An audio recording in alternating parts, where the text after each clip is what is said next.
മകരസംക്രമ ദിനത്തിൽ അയ്യന് ചാർത്താനുള്ള തിരുവാഭരണ ഘോഷയാത്ര ആരംഭിച്ചു. മൂന്നാം നാൾ ഏപ്രിൽ 14-ന് 6:20 തിരുവാഭരണം സന്നിധാനത്തെത്തും. 6:30 തിരുവാഭരണം ചാർത്തിയുള്ള ദീപാരാധന നടക്കും. ഇതേസമയം പൊന്നമ്പലമേട്ടിൽ മകരജ്യോതിയും തെളിയും. മകരസംക്രമ നാളിൽ അയ്യപ്പന് ചാർത്താനുള്ള തിരുവാഭരണവുമായുള്ള ഘോഷയാത്ര പന്തളം വലിയ കോയിക്കൽ ക്ഷേത്രത്തിൽ നിന്നും ഇന്നലെ പുറപ്പെട്ടു. ഘോഷയാത്രയ്ക്ക് അനുവാദം നൽകിക്കൊണ്ട് ഭഗവാൻ ശ്രീ പരമേശ്വരന്റെയും ശ്രീഹരി വിഷ്ണുവിന്റെയും പ്രതീകങ്ങളായ ശ്രീകൃഷ്ണ പരുന്തുകൾ പന്തളം വലിയ കോയിക്കൽ ക്ഷേത്രത്തിന് മുകളിൽ വട്ടമിട്ട് പറന്നു. മരുതമലയിൽ ശിവൻകുട്ടിയാണ് ഇത്തവണ മുതൽ തിരുവാഭരണ വാഹക സംഘത്തിന്റെ ഗുരുസ്വാമി. പുണർദം നാൾ PN നാരായണവർമ്മയാണ് രാജപ്രതിനിധി. തിരുവാഭരണ ഘോഷയാത്ര നാളെ സന്നിധാനത്തെത്തും. DYSP G സന്തോഷ് കുമാറിന്റെ നേതൃത്വത്തിലുള്ള സായുധസേന ഘോഷയാത്രയുടെ സുരക്ഷയ്ക്കായി ഒപ്പമുണ്ട്. ജനുവരി 14-ന് മകരജ്യോതിയും മകരസംക്രമ പൂജയും നടക്കും. 26 പേരാണ് സംഘത്തിലുള്ളത്. ഘോഷയാത്ര കടന്നു പോകുന്ന പാതയിൽ 11 സ്ഥലങ്ങളിൽ ആഭരണ പെട്ടികൾ തുറന്ന് ദർശനമുണ്ടാവും.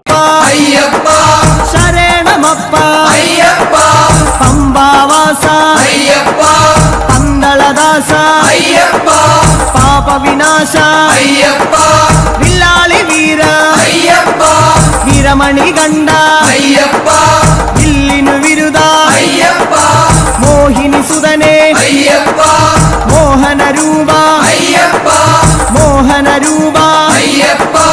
മോഹാന്തക ശിവന്റെ പുത്ര മായാസുതനേ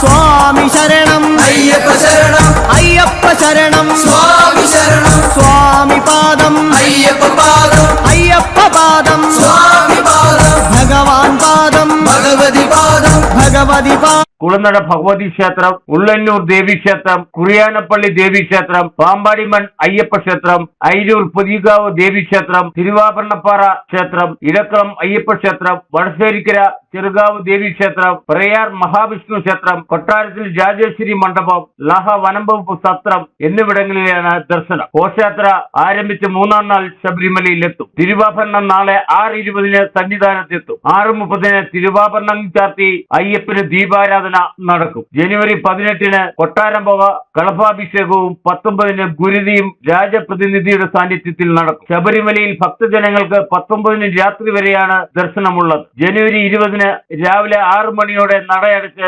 തിരുവാഭരണവുമായി രാജപ്രതിനിധികൾ പടിയിറങ്ങി മടക്കയാത്ര ആരംഭിക്കും. Idukki vision news, Sabarimala.